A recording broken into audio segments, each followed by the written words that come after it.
This is a board that's about 10.5 inches wide, rough cut. It's about 12 feet long, 1.125 thick, oak. And I got to trim it all out on both ends that are broken, cut it down to about 8 to 9 inches. And I'm gonna make shelves for a small bedroom. Probably have to go back and get another board. This isn't gonna be enough. It's gonna take at least 2 big ones. But then what I do, I cut it into pieces because it's a lot easier knowing I'm just doing 48 inches on 2 of the shelves.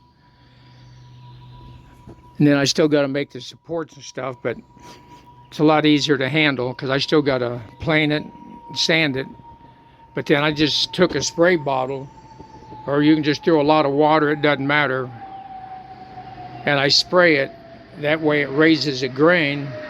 And then when you put your clear coat on later, it won't raise the grain up again. You won't have to sand so much and sand your finish off.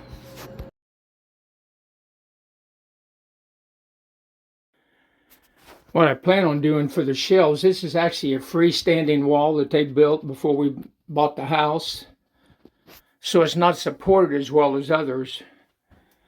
In here there's just a little 2x4 that's actually an inch and a half wide. And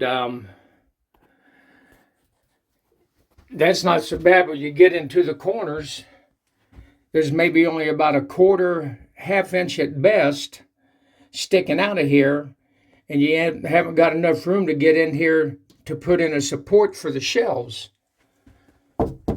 There's nothing in here, just one in the middle and these 2 ends.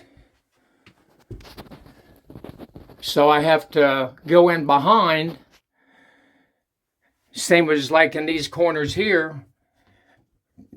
The wood only sticks out about where that tape's at. So I took 2x4x8s, cut them down to a 6 foot long, and I put a support beam in beside and bolted it or screwed it into that beam there, this beam here, and that one. So when I drill into the wall, it will actually go into the wood and support it. This here is a false wall. I mean, it doesn't go all the way to the top, to the floors.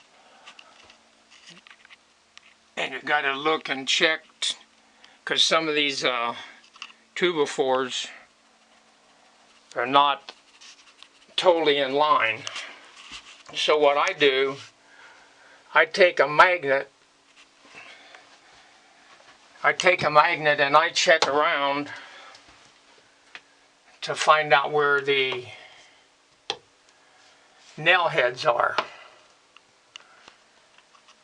And that magnet it does better than some of the cheap detectors that I've had. I mean, I've been able to find stuff through real thick walls.